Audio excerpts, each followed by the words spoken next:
When my friend brought me out to the reservation to meet his family, there were a few ground rules. Don't play with the res dogs. Don't call anybody chief. But most importantly, he said, don't whistle after dark. When I asked him why not, he replied with one word, Stakini. The summer of junior year, David offered to give me a taste of res life, and I jumped at the chance. So when the semester ended, we packed all our stuff into my SUV and made the 3-hour drive to where his family lived. They were incredibly inviting, and for the first few days, it seemed like at any time of day, someone was cooking something, and they wanted me to try it. On the third day, we made a day trip out to the Deza Bluffs to see some of the Navajo history in the area. David drove us around, telling me stories and legends about all the things we saw. There were entire towns built into the sides of the rocks, monuments, and he even told me some of the ancient Dene history of creation. The ancestors believed that the earth was made from the body of a giant who was slain by the first humans. Yamoria was the greatest warrior of the Dene people, and he defended the young tribe from the dangerous giant animals who walked the land in those days. Some of the monuments and ridges we had seen earlier in the day were said to be the remains of these conquests. Magic and mysticism was woven through their beliefs.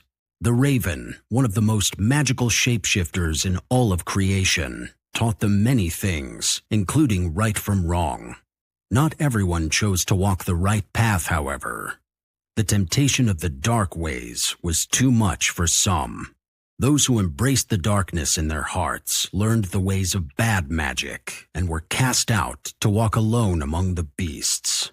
Some even became beasts themselves, terrorizing their own people throughout the years. David paused after telling me that story, as if lost in thought, and stared out across the desert. He sighed. I shouldn't have told you all of that, he said. I just got caught up in it. Some things are just for the Dene. Why is that? I asked. It's a beautiful story. Much was taken from us over the years. Our identity, our history, is one of the last things we still have that connects us to where we come from. White folks, you don't have those connections to your past like we do. Your history only leads you back a few hundred years. Ours, it connects us to the very first civilizations to settle this land thousands of years ago. It is very sacred to us. We don't share much of our myths, especially the dark things. I nodded, and we both stared out across the red sand and rock. After a moment, David broke the heavy silence. We should go. We made the return trip without much conversation. We were just considering the land around us, connected in a way by our thoughts of the ancient secrets buried all around us. When we got back, the sun was setting and I could smell dinner. We ate in the dying sunlight, and David's cousins begged me to tell them what I learned. They laughed at all the details I misunderstood and misremembered. After a while, David's grandma came outside and scolded David and his cousins. Don't you know what time it is? You should be inside. Put that fire out and go to your beds. She remained in the doorway as we reluctantly said our goodnights.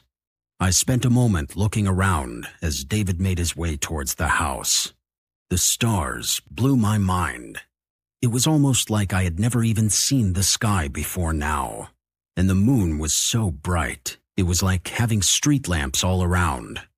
A short distance away, there was a small thicket, and as I turned to look away, something moved in it.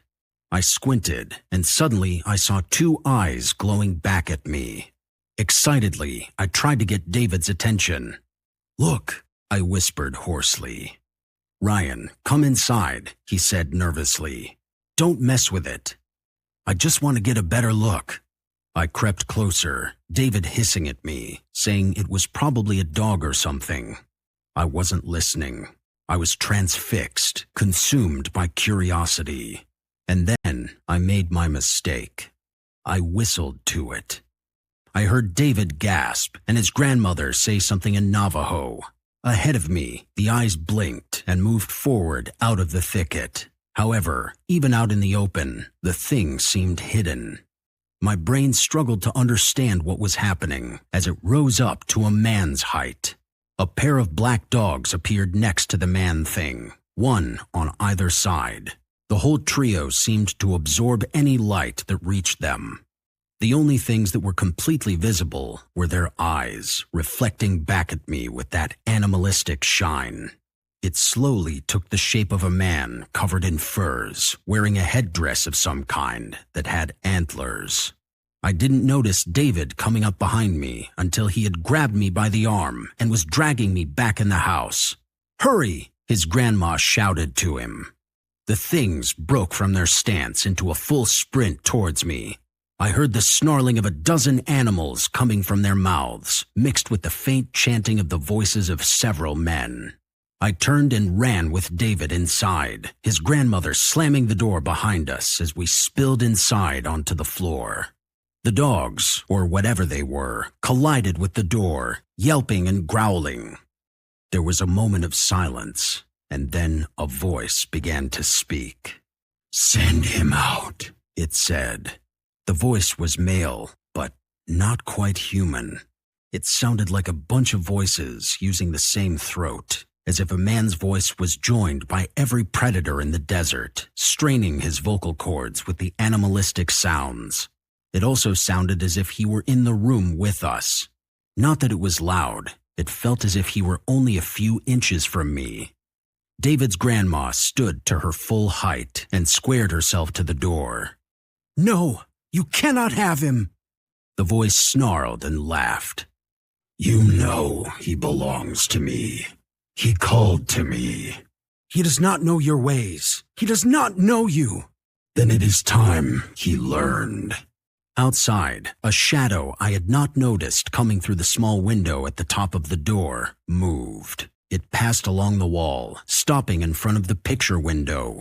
The curtains were drawn, so all I could see was the silhouette of the man with the antlers. His eyes suddenly glowed through the curtain. "Do you think you can hide?